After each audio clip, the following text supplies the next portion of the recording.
श्रीमद् भगवद गीता की जय। आइए आज हम प्रथम अध्याय के द्वितीय श्लोक का स्मरण करते हैं हिंदी में। संजय बोले, उस समय राजा दुर्योधन ने व्यूह रचना युक्त पांडवों की सेना को देखकर और द्रोणाचार्य के पास जाकर यह वचन कहा। दुर्योधन को राजा कहने का क्या अभिप्राय है? इसमें संजय उत्तर देते हैं। संजय के द्वारा दुर्योधन को राजा कहे जाने में कई भाव हो सकते हैं।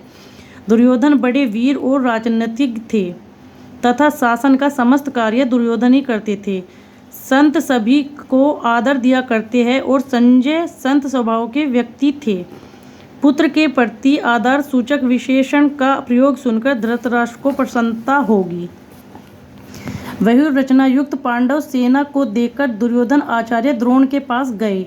इसका क्या भाव है? भाव यह है कि पांडव सेना की व्यूह रचना इतने विचित्र ढंग से की गई थी कि उसको देखकर दुर्योधन चकित हो गए और अधीर होकर स्वयं उसकी सूचना देने के लिए द्रोणाचार्य के पास दौड़ गए। उन्होंने सोचा कि पांडव सेना की व्यूह रचना देख सुनकर धनुर्वेद के महान आचार्य गुरु द्रोण उनकी अपेक्षा अपनी सेना की ओर भी विचित्र रूप से व्यूह रचना करने के लिए पितामह को इस परामर्श देंगे। दुर्योधन राजा होकर स्वयं सेनापति के पास क्यों गए? उन्हीं को अपने पास बुलाकर सब बातें क्यों नहीं समझा दी? यद्यपि पितामह भीष्म प्रधान सेनापति थे, परंतु कौरव सेना में गुरु द्रोणाचार्य का स्थान भी बहुत ऊंच और बड़े ही उत्तरदायित्व का था। सेना में जिन प्रमुख योद्धाओं की जहां नियुक्ति होती है, यदि वे वहां से हट जाते हैं तो सैनिक व्यवस्था में बड़ी गड़बड़ी मच जाती है। इसलिए द्रोणाचार्य को अपने स्थान से न हटाकर दुर्योधन ही उनके पास जाना उचित समझा।